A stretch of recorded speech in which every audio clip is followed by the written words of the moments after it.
밤길 운전 중 갑자기 나온 킥보드와의 충돌. 나는 차선도 잘 지키고 속도도 빠르지 않았기 때문에 아무 잘못이 없다 라고 생각을 하시겠지만, 피해자가 크게 다치면 재판도 받고 합의가 안 되면 벌금에 형사처벌까지 받을 수 있습니다. 만약 나는 운전을 잘하니까 사고 날 일이 없다 생각하시는 분들은 오늘 영상 안 보셔도 됩니다. 근데 만약 내가 운전자 보험 혹시 몰라 가입을 해뒀는데 2025년 이전에 가입을 하셨다면 이 영상 끝까지 보셔야 합니다. 안녕하세요. 보험을 보험답게 전하는 포스트 보험입니다. 운전하시는 많은 분들 중에서 운전자 보험을 웬만하면 가입을 하시는데요, 혹시 몰라서 가입을 하시는 건데 대부분 많은 분들이 그냥 필요하다고 하니까 가입을 하긴 했는데 어떻게 보장받는지는 잘 모르겠다 하시는 분들이 생각보다 많으시더라고요. 혹시 몰라서 가입을 하는 운전자 보험, 대체 그 혹시 모르는 상황이 뭘까요? 운전자 보험과 자동차 보험은 대체 뭐가 다를까요? 자동차 보험은 말 그대로 차에 대한 보험입니다. 대인과 대물 사고에 대한 보장을 해주는 것을 많은 분들이 아실 거라고 생각을 하는데요. 그런데 여러분 혹시 교통사고 처리 특례법이라고 들어보신 적 있으신가요?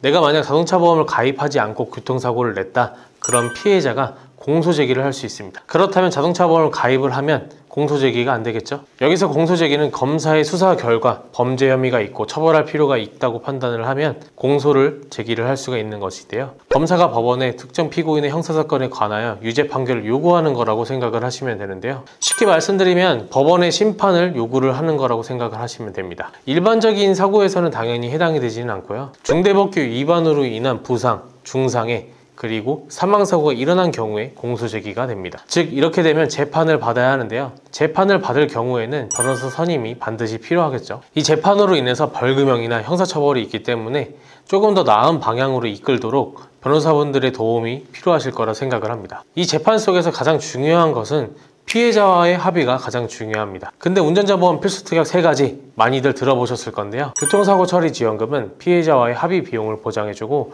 변호사 선임 비용과 벌금 특약은 각각 보장을 해주는데, 형사적인 책임을 도움을 받을 수 있는 게 바로 운전자 보험인데요, 그래서 자동차 보험은 단순하게 대인과 대물에 대한 보장은 되지만 운전자 보험으로 형사 책임에 대한 보장을 받을 수 있기 때문에 운전자 보험을 가입을 합니다. 그럼 옛날에 가입한 운전자 보험 왜 문제라고 하는 걸까요? 공탁금이라는 게 일단 기본적으로 피해자의 입장에서 제시한 합의금과 처벌 2가지 선택지가 있다면 그 요건에 부합하지 않은 경우에 피고인이 최선의 합의를 하기 위한 노력으로 공탁금을 걸게 되는데요, 2023년 10월 이전에 운전자 보험을 가입을 하셨다면 공탁금이 선지급이 되지 않습니다. 근데 2024년 9월 이전에 가입을 하셨던 분들이라면 공탁금이 50%가 선지급이 가능합니다. 근데 만약 2024년 9월 이후라면 회사마다 상이하겠지만 가장 좋은 조건인 회사인 경우엔 최대 1억 4천만 원까지 100% 선지급이 됩니다. 2023년 5월 이전이라면 중상해로 인한 변호사 선임 비용이 보장되지 않습니다. 2023년 5월 이후라면 3천만 원 한도 내에서 보장이 됩니다. 만약 사고 직후 초기 대응이 가장 중요한데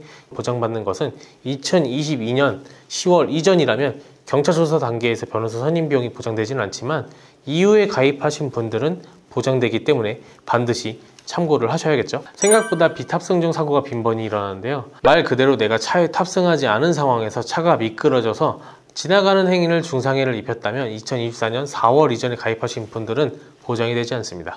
이후에 가입하신 분들은 보장이 되니까요, 당연히 참고를 하셔야겠죠. 일반적으로 교통사고 처리 지원금의 중상해 사고 보장을 받는 경우는 검찰에 기소되거나 부상급수가 1상급일 때 보장을 받으실 수가 있습니다. 중상해 사고 같은 경우에는 반의사 불벌죄로 피해자가 원치 않는다면 기소가 되지 않는데요, 피해자가 원치 않은 상황이라는 건 아무래도 피해자와의 합의가 잘 끝난 거라고 볼 수 있는데요, 2024년 9월 이전에 가입하신 분들은 교통사고 처리 지원금으로 보장되지는 않지만 이후에 가입하신 분들은 7천만 원까지 보장이 됩니다. 정리를 하자면 2022년 10월부터 2024년 10월 이렇게 2년 사이에 여러 가지 많은 보장들이 바뀌었는데요, 2년 내에 보장이 생각보다 많이 바뀌었지만 보험료가 달라지지 않았습니다. 쉽게 말씀드리자면 운전자 보험은 지속적으로 변해왔는데 그만큼 보장 범위가 확대됐다고 생각하시면 됩니다. 사회적인 이슈나 제도 변경으로 인해서 지속적인 관심을 갖고 준비를 하셔야 하는 게 운전자 보험인 만큼, 이미 가입을 하셨다고 해도 앞서 말씀드렸던 내용이 보장되지 않는다면 내가 정말 필요로 할 때 보장을 받지 못하니까요, 여러 보험회사 중에 가장 저렴한 곳은 A보험사가 저렴하지만 한 가지 아쉬운 점은 변호사 선임 비용 선지급 조건 중 사망, 중상의 1상급인데요. 비사 같은 경우에는 1급부터 14급 조건이기 때문에 선지급에 대한 유무 차이라고 생각을 하시면 됩니다. 근데 만약 나는 보험료가 조금 더 저렴한 A사가 나을 것 같다 라고 생각하시는 분들은 A사로 선택을 하시면 되고, 선지급이 중요하다고 생각하시는 분들은 B사로 준비를 하시는 게 좋을 것 같습니다. 이외로 교통사고 처리 지원금이 2억 5천 한도로 준비하실 수 있는 보험사도 있는데, 현 시점으로 봤었을 때 가장 합리적으로 준비를 하실 만한 보험사가 A사, B사로 준비를 하시는 것을 추천드립니다. 많은 분들이 운전자 보험을 찾곤 하시는데, 오늘 영상을 보시고 내가 가입한 운전자 보험은 어떤 건지 제대로 체크를 하셔서 준비를 하시는 것을 추천드립니다. 운전자 보험은 사회 통념상의 변화, 법 개정들로 인해서 지속적인 변화와 관심이 필요할 거라고 생각을 합니다. 운전자 보험 설계 및 점검, 그리고 추가적으로 궁금하신 내용들이 있으시다면 상단 연락처로 전화를 주시거나 영상 더보기란에 카톡 상담 신청을 해주시면 친절하게 답변 드리도록 하겠습니다. 오늘 영상이 도움이 되셨다면 구독과 좋아요 한 번씩 꼭 눌러주시고요. 많은 분들께 공유까지 부탁드리도록 하겠습니다. 감사합니다. 본 광고는 심의 기준을 준수하였으며 유효기간은 심의일로부터 1년입니다.